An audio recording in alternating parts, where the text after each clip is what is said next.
लेखक मुंशी प्रेमचंद हल्कू ने आकर स्त्री से कहा, सहना आया है, लाओ जो रुपए रखे हैं उसे दे दूं, किसी तरह गला तो छूटे। मुन्नी झाड़ू लगा रही थी, पीछे फिर कर बोली, 3 ही तो रुपए हैं, दे दोगी तो कमल कहाँ से आवेगा। माँ उसकी रात हार में कैसे कटेगी, उससे कह दो फसल पर दे देंगे। अभी नहीं। हल्कू एक क्षण अनिश्चित दशा में खड़ा रहा। वो सिर पर आ गया, कमल के बिना हार में रात को वह किसी तरह नहीं जा सकता। मगर सहना मानेगा नहीं, घुड़कियां जमावेगा, गालियां देगा। बला से जाड़ों में मरेंगे, बला तो सिर से टल जाएगी। यह सोचता हुआ वह अपना भारी भरकम डील लिए हुए, जो उसके नाम को झूठ सिद्ध करता था, स्त्री के समीप आ गया और खुशामद करके बोला, ला दे दे, गला तो छूटे। कमल के लिए कोई दूसरा उपाय सोचूंगा। मुन्नी उसके पास से दूर हट गई और आंखें तरेरती हुई बोली, कर चुकी दूसरा उपाय। जरा सुनो तो कौन सा उपाय करोगे। कोई खैरात दे देगा कमल, न जाने कितनी बाकी है, जो किसी तरह चुकने ही नहीं आती। मैं कहती हूँ, तुम क्यों नहीं खेती छोड़ देते, मर मर काम करो, उपज हो तो बाकी दे दो, चलो छुट्टी हुई। बाकी चुकाने के लिए ही तो हमारा जन्म हुआ है, पेट के लिए मजूरी करो। ऐसी खेती से बाज आए, मैं रुपए न दूंगी, न दूंगी। हल्कू उदास होकर बोला, तो क्या गाली खाऊं। मुन्नी ने तड़प कर कहा, गाली क्यों देगा, क्या उसका राज है। मगर यह कहने के साथ ही उसकी तनी हुई भौहें ढीली पड़ गईं। हल्कू के उस वाक्य में जो कठोर सत्य था, वह मानो एक भीषण जंतु की भांति उसे घूर रहा था। उसने जाकर आले पर से रुपए निकाले और लाकर हल्कू के हाथ पर रख दिए। फिर बोली, तुम छोड़ दो अब किसी खेती, मजूरी में सुख से एक रोटी तो खाने को मिलेगी, किसी की धौंस तो न रहेगी। अच्छी खेती है, मजूरी करके लाओ, वह भी उसी में झोंक दो, उस पर धौंस। हल्कू ने रुपए लिए और इस तरह बाहर चला मानो अपना हृदय निकाल कर देने जा रहा हो। उसने मजूरी से एक एक पैसा काट कपट कर 3 रुपए कमल के लिए जमा किए थे। वह आज निकले जा रहे थे। एक एक पग के साथ उसका मस्तक अपनी दीनता के भार से दबा जा रहा था। उसकी अंधेरी रात, आकाश पर तारे भी ठिठुरते हुए मालूम होते थे। हल्कू अपने खेत के किनारे ऊख के पत्तों की एक छतरी के नीचे बांस के खटोले पर अपनी पुरानी गाढ़े की चादर ओढ़े पड़ा कांप रहा था। खाट के नीचे उसका संगी कुत्ता जबरा पेट में मुंह डाले सर्दी से कुकू कर रहा था। 2 में से एक को भी नींद न आती थी। हल्कू ने घुटनों को गर्दन में चिपकाते हुए कहा, क्यों जबरा, जाड़ा लगता है। कहता तो था, घर में पुआल पर लेट रहे, तो यहाँ क्या लेने आए थे। अब खाओ ठंड, मैं क्या करूं। जानते थे मैं यहाँ हलवा पूरी खाने आ रहा हूँ, दौड़े दौड़े आगे आगे चले आए। अब रो नानी के नाम को। जबरा ने पड़े पड़े दुम हिलाए और अपनी कुकू को दीर्घ बनाता हुआ एक बार जम्हाए लेकर चुप हो गया। उसकी श्वान बुद्धि ने शायद ताड़ लिया, स्वामी को मेरी कुकू से नींद नहीं आ रही है। हल्कू ने हाथ निकालकर जबरा की ठंडी पीठ से हिलाते हुए कहा, कल से मत आना मेरे साथ, नहीं तो ठंडे हो जाओगे। यह रान पछुआ न जाने कहां से बर्फ लिए आ रही है। उठूं, फिर एक चिलम भरूं, किसी तरह रात तो कटे। आज चिलम तो पी चुका। यह खेती का मजा है, और एक एक भगवान ऐसे पड़े हैं जिनके पास जाड़ा जाए तो गर्मी से घबरा कर भागे। मोटे मोटे गद्दे, लिहाफ कमल, मजाल है जाड़े का गुजर हो जाए। तकदीर की खूबी, मजूरी हम करें, मजा दूसरे लूटें। हल्कू उठा, गड्ढे में से जरा सी आग निकालकर चिलम भरी। जबरा भी उठ बैठा। हल्कू ने चिलम पीते हुए कहा, पिएगा चिलम, जाड़ा तो क्या जाता है, जरा मन बदल जाता है। जबरा ने उसके मुंह की ओर प्रेम से छलकती हुई आंखों से देखा। हल्कू, आज और जाड़ा खा ले, कल से मैं यहाँ पुआल बिछा दूंगा, उसी में घुसकर बैठना, तब जाड़ा न लगेगा। जबरा ने अपने पंजे उसकी घुटनियों पर रख दिए और उसके मुंह के पास अपना मुंह ले गया। हल्कू को उसकी गर्म सांस लगी। चिलम पीकर हल्कू फिर लेटा और निश्चय करके लेटा कि चाहे कुछ हो अब की सो जाऊंगा, पर एक ही क्षण में उसके हृदय में कंपन होने लगा। कभी इस करवट लेटता, कभी उस करवट पर जाड़ा किसी पिशाच की भांति उसकी छाती को दबाए हुए था। जब किसी तरह न रहा गया तो उसने जबरा को धीरे से उठाया और उस सिर को थपथपाकर उसे अपनी गोद में सुला लिया। कुत्ते की देह से जाने कैसी दुर्गंध आ रही थी, पर वह उसे अपनी गोद में चिपटाए हुए ऐसे सुख का अनुभव कर रहा था जो इधर महीनों से उसे न मिला था। जबरा शायद यह समझ रहा था कि स्वर्ग यही है, और हल्कू की पवित्र आत्मा में तो उस कुत्ते के प्रति घृणा की गंध तक न थी। अपने किसी अभिन्न मित्र या भाई को भी वह इतनी ही तत्परता से गले लगाता। वह अपनी दीनता से आहत न था जिसने आज उसे इस दशा को पहुंचा दिया। नहीं, इस अनोखी मैत्री ने जैसे उसकी आत्मा के सब द्वार खोल दिए थे और उनका एक एक अणु प्रकाश से चमक रहा था। सहसा जबरा ने किसी जानवर की आहट पाई।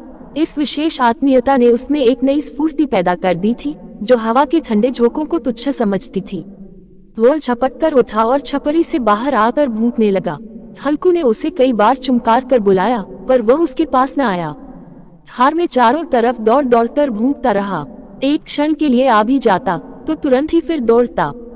कर्तव्य उसके हृदय में अरमान की भांति ही उछल रहा था। 1 घंटा और गुजर गया। रात ने शीत को हवा से धधकाना शुरू किया।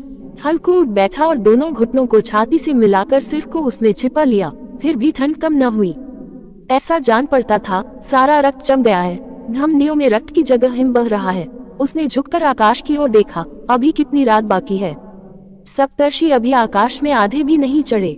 ऊपर आ जाएंगे तब कहीं सबेरा होगा। अभी पहर से ऊपर रात है। हल्कू के खेत से कोई एक गोली के टप्पे पर आमों का एक बाग था। पतझड़ शुरू हो गई थी। बाग में पत्तियों को ढेर लगा हुआ था। हल्कू ने सोचा, चलकर पत्तियां बटोरूं और उन्हें जलाकर खूब तापूं।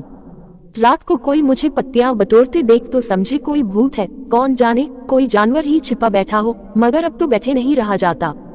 उसने पास के अरहर के खेत में जाकर कई पौधे उखाड़ लिए और उनका एक झाड़ू बनाकर हाथ में सुलगता हुआ उपला लिए बगीचे की तरफ चला।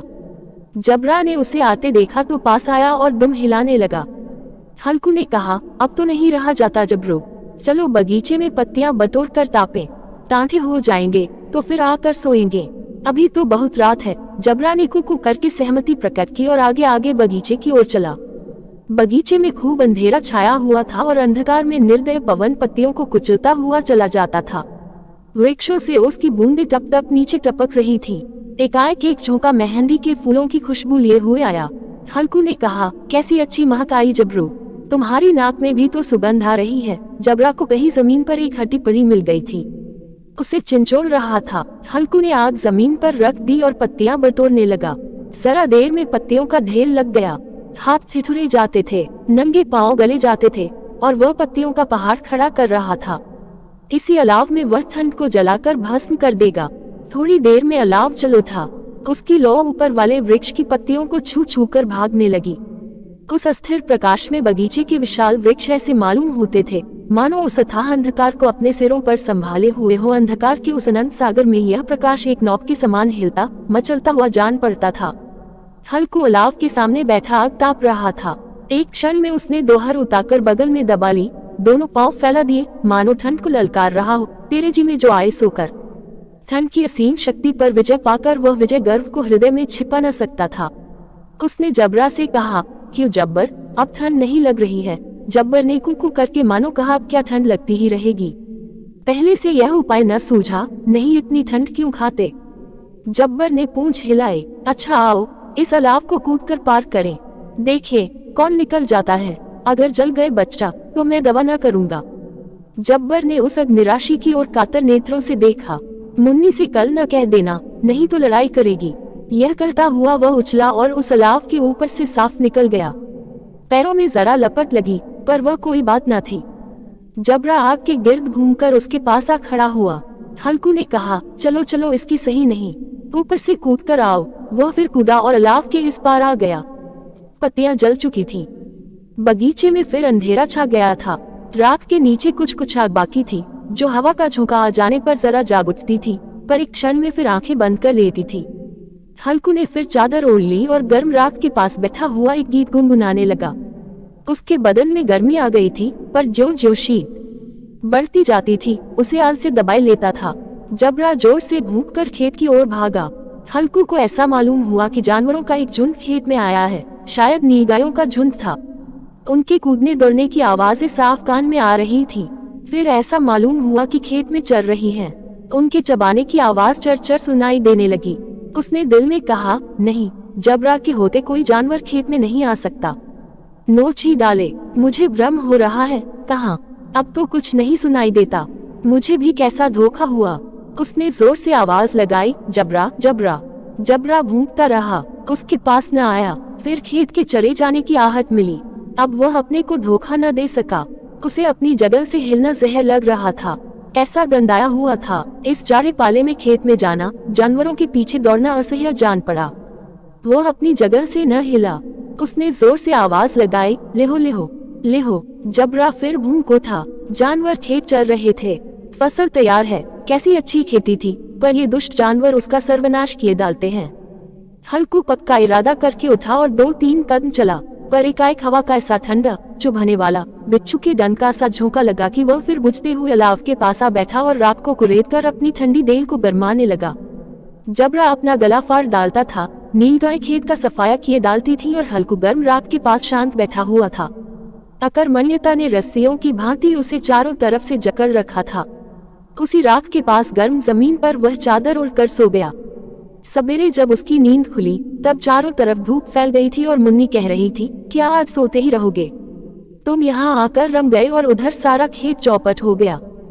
हल्कू ने उठकर कहा, क्या तू खेत से होकर आ रही है? मुन्नी बोली, हाँ, सारे खेत का सत्यानाश हो गया।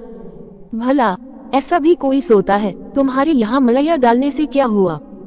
हल्कू ने बहाना किया, मैं मरते मरते बचा, तुझे अपने खेत की पड़ी है। पेट में ऐसा दर्द हुआ कि मैं ही जानता हूँ।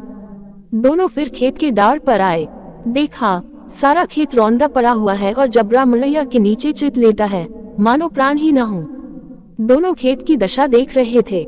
मुन्नी के मुख पर उदासी छाई थी, पर हल्कू प्रसन्न था। मुन्नी ने चिंतित होकर कहा, अब मजूरी करके मालगुजारी भरनी पड़ेगी। हल्कू ने प्रसन्न मुख से कहा, रात को ठंड में यहाँ सोना तो न पड़ेगा।